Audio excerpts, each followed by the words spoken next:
As empresas vão pagar menos para despedir os trabalhadores. O Governo quer reduzir o valor das indemnizações e colocar um teto máximo de 12 meses de salário. Mas quer que as empresas passem a ser obrigadas a descontar para um fundo de garantia de indemnizações. A Comissão Europeia já elogiou as propostas do Governo. Só em 2010, em Portugal, foram despedidas 106 mil pessoas. Os dados do Instituto do Emprego e Formação Profissional mostram a velocidade com que uma pessoa se pode ver sem emprego. E se estes trabalhadores tiveram direito a 30 dias por cada ano de contrato, sem qualquer teto máximo, mas com um mínimo de 3 meses de compensação definido por lei, os próximos trabalhadores que possam vir a ser despedidos vão receber apenas 20 dias por cada ano de contrato, num máximo de 12 meses, e desaparece o mínimo de indemnização. Na prática, quem tenha trabalhado 30 anos só recebe da empresa o equivalente a 12 anos de trabalho. Explica a ministra que esta flexibilização laboral era exigida pelas entidades internacionais como Bruxelas e vai agora a legislação aproximar-se da praticada em Espanha. Nós não vivemos isolados numa ilha, temos que olhar para aquilo que são as práticas em relação a estas matérias noutros países e temos, sobretudo, que olhar para aqueles que são os países com os quais nós estamos em concorrência direta. Aumentar a concorrência no mercado europeu para que Portugal combata com as mesmas armas. Justificação que não agrada aos sindicatos. Nós, se nos derem os salários espanhóis e o conjunto da legislação espanhola, aceitamos de imediato. É uma proposta inaceitável que demonstra uma enormíssima falta de sensibilidade social do Governo. Eu acho que o atentado aos direitos dos trabalhadores é não fazermos nada. Dar mais segurança aos trabalhadores através da criação de um fundo de garantia de indemnizações a ser pago em exclusivo pelos patrões, que se queixam de falta de liquidez e dificuldades de financiamento. Como é que pode ser constituído um fundo com dinheiro das empresas, o que na prática corresponde a um acréscimo da taxa social única numa altura em que ela já é um peso extremamente grande sobre as empresas. A falta de liquidez das empresas para pagarem as suas obrigações é algo que nós não podemos aceitar. Os patrões já assumiram ser inevitável que o aumento de custos das empresas com o novo fundo se vá refletir nos salários. Mas o Governo insiste que estas alterações ao regime laboral só vão beneficiar os trabalhadores e aumentar a competitividade da economia portuguesa. Mas os empresários têm muitas dúvidas sobre este fundo proposto pelo Governo. Uns consideram que é um peso que as empresas não podem suportar e outros acreditam mesmo que pode ter um efeito perverso e servir de incentivo a mais despedimentos. O fundo obrigatório para financiar despedimentos promete não encontrar consenso. Se, por um lado, a maior confederação empresarial do país concorda com a medida do Governo, já entre empresários e outros patrões, a resposta é um claro não. As confederações do comércio e do turismo descartam a discussão sobre a matéria porque dizem que as empresas não têm capacidade para suportar mais encargos. No fundo, os patrões consideram este um aumento da taxa social única. A Confederação do Turismo vai mais longe e admite mesmo que a contribuição para esse fundo vai ter efeitos nos ordenados devido a uma redução da oferta salarial. António Saraiva, presidente da CIP, considera esta uma afirmação de pura demagogia, uma vez que os salários são regulados por contratação coletiva e ninguém pode pagar abaixo das tabelas, explica. No entanto, parece que a Confederação está sozinha, uma vez que os empresários que falaram com o Económico rejeitaram a criação do fundo. Explicam que é uma medida desnecessária e que pode mesmo ter o efeito contrário. Dizem que se as empresas vão pagar o fundo, podem sentir-se incentivadas a usá-lo, logo a despedir. Já pelo lado dos sindicatos, a UGT está disposta a dar luz verde ao fundo, enquanto que a CGTP contesta a ideia, considerando um golpe palaciano nos direitos dos trabalhadores. No Parlamento, o PSD espera a proposta concreta do Governo e deverá ser o partido de Passos Coelho que vai decidir o futuro da medida, já que a restante oposição mostra-se contra. Ainda não se sabe quanto é que o fundo vai custar às empresas, pois isso dependerá da sua contribuição em caso de despedimento. Maria João, o Estado quer obrigar as empresas a fazer esta contribuição obrigatória. As empresas têm muitas dúvidas, algumas dizem que não têm capacidade para pagar, outras dizem que este fundo até pode ter um efeito perverso. O que é que lhe parece? É salutar este fundo ou pode ter riscos?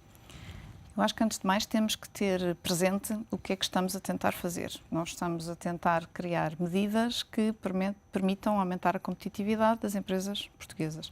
Portanto, eu, quando ouço as queixas das empresas, antes de mais, elas são relativamente expectáveis. As empresas estão a tentar conseguir novos fôlegos, novas formas, novas ajudas, estão na expectativa de ter algo que lhes permita dinamizar a sua atividade.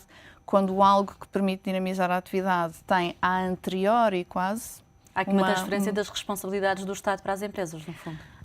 Digamos que pode haver, há uma leitura por aí e, de certa forma, há, e sem dúvida que há pelo menos um partilhar dessa responsabilidade, ou um tentar fazer o financiamento dessa responsabilidade de uma forma que eu acredito que algumas empresas não estivessem à espera, ou que pelo menos não fosse a solução ideal. E poderá representar mais custos para as empresas?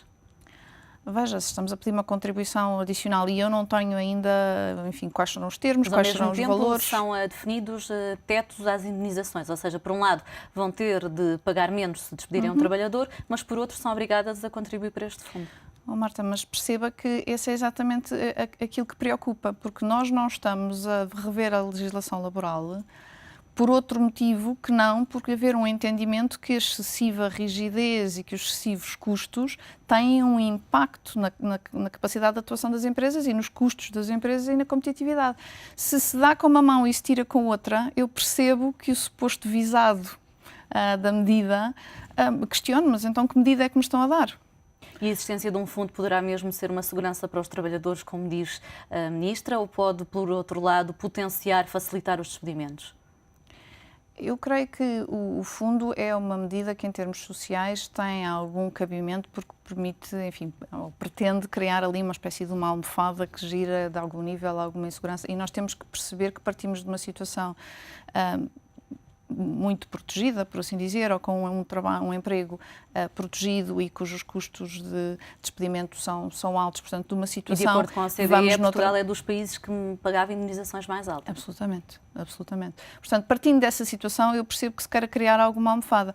Agora, eu acho que é importante perceber também que essa almofada, que pode ser útil para chegarmos a acordo e para criarmos algum grau de conforto para que todos os agentes concordem com estas medidas que são fundamentais, e que se consigam efetivamente levá-las a bom porto e que elas sejam implementadas sem criarmos também aqui uma instabilidade social que não é benéfica, temos que ter cuidado para que as almofadas às tantas não afoguem a solução. Porque, uma vez mais, se eu dou com uma mão e tiro com outra, crio uma medida cujo impacto é nulo. E, não tendo os detalhes quais são exatamente os contributos... Mas a flexibilização do mercado laboral, de uma maneira geral, pode conduzir a situações de maior precariedade? A forma como ela for feita é importante. Se for mais fácil despedir e não se conseguir criar emprego? Mas o ser mais fácil de despedir está aqui a precisar de ser posto em contexto. O ser mais fácil de despedir só é posto em cima da mesa num contexto de criar flexibilidade que permita às empresas gerirem melhor, terem níveis de custos que as permitam competir, ganhar fôlego. E a ideia de ganhar fôlego é exatamente produzir mais, ir conquistar novos mercados, aumentar a produção e ir buscar novo emprego. Às vezes parece entre um período difícil. E outro, Maria João, entre o período em que se despede um trabalhador, a empresa ganha fôlego e tem capacidade para contratar mais, quanto tempo é que poderá passar que o trabalhador fica sem emprego? Mas para isso já existem mecanismos instituídos. Nós já temos um subsídio de desemprego que, a nível europeu, um subsídio de desemprego já está aliás bastante pressionado exatamente pela abrangência, pela duração, pelas condições que contempla.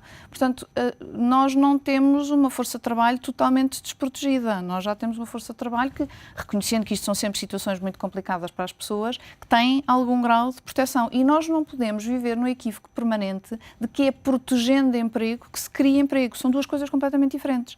E nós não podemos ter o medo de, para não perder algum do emprego ou para criar alguma incerteza sobre o emprego existente, desperdiçarmos oportunidades de criar novo emprego. É melhor haver precariedade do que não haver emprego de todo?